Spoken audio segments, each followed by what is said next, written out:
পদ্মা নদীতে এখন প্রচুর জোয়ারের পানি। নদীর আশেপাশের শাখা খালগুলো ভরে গেছে জোয়ারের পানিতে। জোয়ারের পানি আসার সাথে সাথে নদীগুলোতে নতুন মাছের আগমন ঘটেছে। তাই তো পদ্মা নদীর জেলেরা এখন প্রচুর ব্যস্ত সময় কাটাচ্ছে। মেন নদী সহ নদীর শাখা নদীগুলো এবং খালবিলগুলো জোয়ারের পানিতে এখন ভরপুর। আর এই জোয়ারের পানি নতুন আসার কারণে নতুন নতুন মাছের আগমন ঘটেছে। হ্যালো এভরিওয়ান, কেমন আছেন? আশা করি সকলেই ভালো আছেন। আলহামদুলিল্লাহ, আপনাদের দোয়া এবং ভালোবাসায় আমিও ভালো আছি। বন্ধুরা, আজকে চলে আসলাম পদ্মা নদীতে। বিকেলটা আজকে পদ্মা নদীতে কাটাবো এবং আপনাদের পদ্মা নদীর বর্তমান পরিস্থিতি এবং নদীতে কি পরিমাণ জোয়ারের পানি এসেছে এবং নদীতে জেলেরা কতটুকু ব্যস্ত রয়েছে, কি কি মাছ পাচ্ছে এখন, সেটা আজকে এই ভিডিওতে দেখাবো। অতএব ভিডিওটি না টেনে সম্পূর্ণ ভিডিওটি দেখতে থাকুন।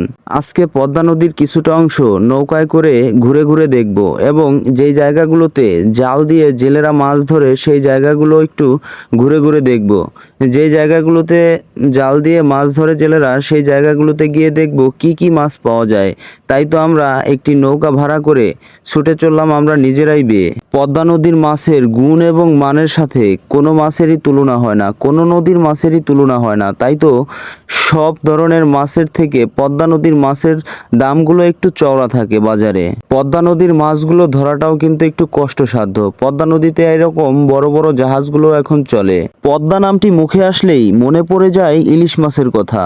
পদ্মা নদীর ইলিশ মাছ বিশ্বের বুকে নাম করে নিয়েছে। পদ্মা নদীর ইলিশ মাছ কিন্তু গুণ এবং মানের সেরা। কথা বলতে বলতে চলে আসলাম একটি মাছ ধরা ট্রলারের কাছাকাছি। পদ্মা নদীতে মাছ ধরার পদ্ধতি এমন: প্রথমে ঘুরে ঘুরে চতুর সাইডে জাল ঘেরাও করে ফেলতে হয়।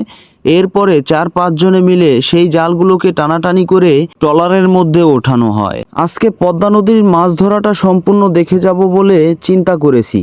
তাই তো আমাদের নৌকাটা এই ট্রলারের সাথে বেঁধে রেখে আমরা বসে আছি অধীর আগ্রহে কি মাছ পায় তারা। অবশেষে দেখা মিলল মাছের। টানা 2 ঘন্টা যাবৎ জাল টানাটানি করার পরে এতটুকু মাছ পেয়েছে জেলেরা। আর এই মাছগুলো দেখে আমাদেরই মন ভেঙে গেল। জেলেদের মনের কি অবস্থা একটু বুঝতেই পারছেন আপনারা। তবে জেলের সাথে কথা বলে জানা গিয়েছে পদ্মা নদীতে আগের মতো আর মাছ পাওয়া যায় না। মাছ না পাওয়ার কারণটা জানতে চাওয়ার সাথে সাথেই জেলে ভাই হেসে হেসে বলে দিল, এই পদ্মা নদীতে নাকি কারেন্টের জাল দিয়ে মাছ ধরা হয়। কারেন্টের হিট দিয়ে মাছগুলো ধরার কারণে অচিরেই পদ্মা নদীতে কমে যাচ্ছে মাছের পরিমাণ।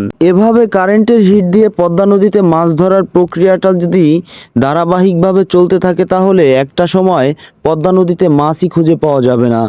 যদি আমার এই ভিডিওটি আপনাদের কাছে ভালো লেগে থাকে অবশ্যই বেশি বেশি করে লাইক, কমেন্ট, শেয়ার করে দেবেন। সকলেই ভালো থাকবেন। আল্লাহ হাফেজ।